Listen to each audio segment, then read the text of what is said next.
वो एक तूफानी रात थी। टेस शहर में जॉब इंटरव्यू देने आई हुई थी। उसने रात रुकने के लिए एक घर रेंट पर लिया हुआ था, पर घर पहुंचने पर वो घर का डोर नहीं खोल पा रही थी। तभी उसकी नजर घर के अंदर पड़ी, जहां एक आदमी था। टेस को देखते ही उस आदमी ने दरवाजा खोला और अपना नाम कीथ बताया। कीथ ने भी इसी घर को एक दूसरे ऐप से रेंट किया हुआ था। घर के अंदर आकर टेस हेल्पलाइन पर कॉल करने लगी, पर उसे कोई भी जवाब नहीं मिलता। शहर में एक बड़ा इवेंट होने के कारण सभी होटल भी बुक थे। कीथ ने कहा कि टेस भी उसके साथ इस घर में रुक सकती है। कीथ यहाँ सोफे पर सो जाएगा और टेस अंदर कमरे में सो सकती है। इस तूफानी रात में टेस के पास कोई और रास्ता भी नहीं था, तो वो यहाँ रुकने के लिए मान गई। पर उसे कीथ जैसे अनजान आदमी पर बिल्कुल भी भरोसा नहीं था। कीथ ने टेस के लिए चाय बनाई और उसे वाइन पीने को भी बोला, लेकिन टेस कुछ भी नहीं पीती। इसके बाद दोनों बातें करने लगे और इन दोनों में काफी कुछ कॉमन था, जिससे टेस को लगने लगा था कि कीथ एक अच्छा लड़का है। काफी देर तक बातें करने के बाद टेस बेडरूम में सोने चली गई और कीथ सोफे पर सो गया। आधी रात में कुछ आवाजों ने टेस की नींद खोल दी। उसने देखा कि उसके कमरे का दरवाजा खुला हुआ था और कीथ नींद में ही कुछ बड़बड़ा रहा था। असल में वो एक बुरा सपना देख रहा था और जागने पर उसने कहा कि बेडरूम का दरवाजा उसने नहीं खोला, तो टेस वापस बेडरूम में जाकर सो गई। अगली सुबह टेस ने देखा कि कीथ घर पर नहीं था। वो पहले ही अपने काम पर जा चुका था और उसने टेस के लिए एक नोट छोड़ा हुआ था कि वो शाम तक लौट आएगा। टेस को देखकर साफ पता चल रहा था कि वो कीथ को लाइक करने लगी है। अब टेस भी अपना इंटरव्यू देने के लिए जाने लगी। घर के बाहर निकलते ही उसने देखा कि पूरे एरिया के घर टूटे फूटे थे, मानो कि इस एरिया में कई सालों से कोई भी नहीं रहता। टेस का इंटरव्यू काफी अच्छा गया। जिस औरत ने टेस का इंटरव्यू लिया था उसने टेस को सावधान रहने को कहा, क्योंकि जिस एरिया में उसने घर रेंट लिया हुआ था वो एरिया सेफ नहीं था। जब वो घर वापस आई तो एक आदमी उसी की ओर भागते हुए आ रहा था। टेस तुरंत घर के अंदर आ गई और उसने दरवाजा बंद कर लिया। वो आदमी टेस को यही कह रहा था कि इस घर से बाहर निकलो। टेस पुलिस को कॉल करती है, पर कॉल नहीं लग रहा था। कुछ देर बाद वो आदमी वहाँ से चला गया। इसके बाद टेस ने देखा कि टॉयलेट पेपर खत्म हो चुके थे। वो टॉयलेट पेपर लेने के लिए बेसमेंट में चली गई, पर बेसमेंट का दरवाजा अपने ही आप लॉक हो गया। टेस का फोन भी बाहर ही पड़ा था, जिससे अब वो किसी से मदद भी नहीं मांग सकती थी। तो टेस कीथ के लौटने का वेट करने लगी। इसी दौरान उसकी नजर बेसमेंट की दीवार पर पड़ी, जिसके अंदर से एक रस्सी निकली हुई थी। उस रस्सी को खींचने पर वहाँ पर एक खुफिया दरवाजा खुला। उस कमरे के अंदर बहुत अंधेरा था। टेस ने एक आईने से अंदर थोड़ी रोशनी की। अंदर जाने पर उसे एक कमरा दिखाई दिया, जहाँ एक वीडियो कैमरा, एक बेड और एक बाल्टी रखी हुई थी। ये सब चीजें देखकर टेस समझ चुकी थी कि यहाँ कुछ तो गलत हुआ होगा। वो काफी ज्यादा डर गई और यहाँ से निकलने की कोशिश करने लगी। तभी कीथ भी वापस घर आ चुका था। टेस ने विंडो के थ्रू कीथ को घर की चाबी दी और कीथ ने उसे बेसमेंट से बाहर निकाल लिया। टेस तुरंत ही अपना सामान पैक करके इस घर से बाहर निकलने लगी, पर कीथ ने उसे रोका, क्योंकि वो खुद बेसमेंट में जाकर देखना चाहता था आखिर बेसमेंट में ऐसा क्या है जिसे देखकर टेस इतना ज्यादा डर गई। कीथ बेसमेंट के अंदर चला गया और टेस बाहर ही उसका वेट करने लगी, पर काफी देर हो जाने के बाद भी कीथ वापस नहीं लौटा था। तो टेस ने बेसमेंट के दरवाजे पर एक चेयर रख दी ताकि दरवाजा फिर से बंद ना हो जाए। कीथ को ढूंढते हुए वो उसी खुफिया रास्ते में जाने लगी। तभी उसे वहाँ पर एक और दरवाजा मिला, जो कि एक सीक्रेट गुफा में जाता था। उस गुफा के अंदर से कीथ के चिल्लाने की आवाज आ रही थी। अब टेस चाहती तो वो चुपचाप यहाँ से भाग सकती थी, पर उसने कीथ को बचाने का डिसाइड किया। वो गुफा के अंदर जाने लगी। उस गुफा के अंदर बड़े बड़े पिंजरे रखे हुए थे, जैसे कि वो पिंजरे इंसानों के लिए बने हो। कुछ दूर जाने पर टेस को आखिरकार कीथ मिल गया। कीथ टेस को बता रहा था कि इस गुफा में कोई और भी है, जो कि एक डरावनी सी औरत थी। उसने पीछे से आकर कीथ का सर दीवार में पटक पटक कर फोड़ दिया। ये देखकर टेस काफी ज्यादा डर चुकी थी। तभी वो औरत टेस की तरफ देखकर चिल्लाने लगी। इधर एक एक्टर एजे, जिसकी आर्थिक हालत कुछ ठीक नहीं थी, उसने अपनी पुरानी प्रॉपर्टीज को बेचने का डिसाइड किया और वो रेंट वाला घर भी एजे का ही था, जिसे टेस और कीथ ने बुक किया हुआ था। पर एजे को ये बात पता ही नहीं थी कि अभी भी उसका घर रेंट पर दिया जाता है। उसे यहाँ टेस और कीथ का सामान दिखाई दिया, पर टेस और कीथ का कोई नामो निशान नहीं था।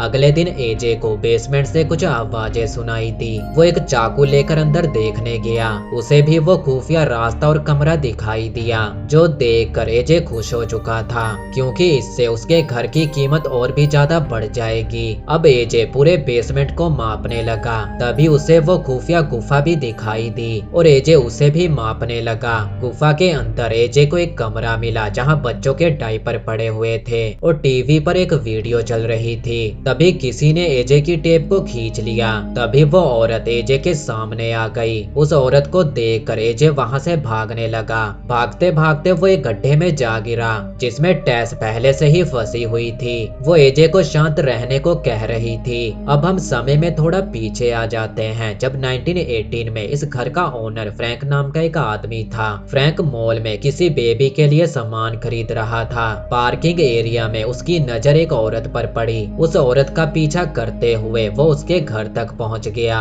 अब उसने प्लम्बर के कपड़े पहने और उस औरत के घर जा घुसा, ये कहकर कि वो मेंटेनेंस देखने आया है। इसी बहाने उसने बाथरूम की विंडो खोल दी, ताकि वो बाद में इसी विंडो के जरिए घर के अंदर घुस सके। अब फ्रैंक अपने घर आ गया। उसके घर के बेसमेंट में से किसी लड़की के चिल्लाने की आवाजें आ रही थी, यानी कि उसने किसी लड़की को किडनैप करके उसे प्रेग्नेंट कर दिया था। वहाँ के सभी लोग किसी कारण से उस एरिया को छोड़कर जा रहे थे, पर फ्रैंक ऐसा नहीं करता, जिससे वो अकेला ही इस एरिया में रह गया और उसके कारनामों के बारे में किसी को भी पता नहीं चलता।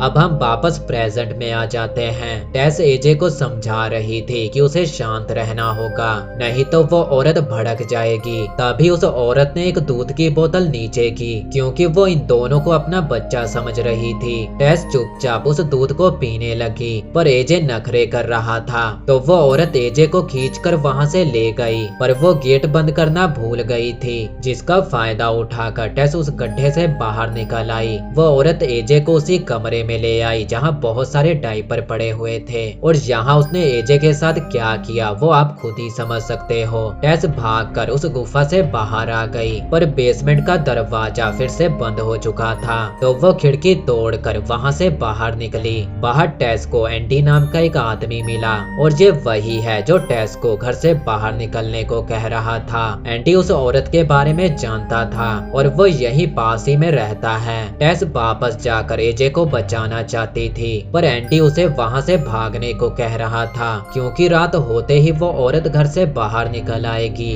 उसने ये भी बताया कि इस घर में उस औरत के अलावा कोई और भी है, पर टेस उसकी नहीं सुनती और पुलिस के पास जाने लगी। इधर गुफा में भटकते हुए एजे को एक और कमरा मिला, जिसमें बहुत सारा खाने का सामान पड़ा हुआ था। यहाँ के बिस्तर पर वही कमीना फ्रैंक पड़ा हुआ था, जो कि अब बूढ़ा हो चुका था। एजे को ऐसा लग रहा था कि फ्रैंक को भी यहाँ कैद किया गया है, पर तभी उसकी नजर वहाँ पर पड़ी बहुत सारी वीडियो टेप्स पर पड़ी, जो कि उसी बेड और बाल्टी वाले कमरे की थी। फ्रैंक लड़कियों को लाकर उनके साथ घिनौने काम किया करता था। ये वीडियोस देखकर एजे भी शॉक हो चुका था। उसने फ्रैंक को धमकी दी कि वो पुलिस को सब बता देगा। तभी फ्रैंक ने अपने पास की अलमारी से एक बंदूक निकाली और उसने खुद को ही शूट कर लिया। इधर पुलिस वाले टेस की बातों पर यकीन नहीं करते, क्योंकि उसके पास ना ही कोई आईडी थी और ना ही घर की चाबी। टेस की हालत भिखारियों से भी बदतर हुई पड़ी थी, तो पुलिस वाले उसे नशेड़ी समझकर वहां से चले गए। रात होते ही टेस अपनी कार में बैठ गई, और जैसे ही वो औरत घर से बाहर निकली, टेस ने अपनी कार से उसे ठोक दिया। टेस को लग रहा था कि वो मर चुकी है,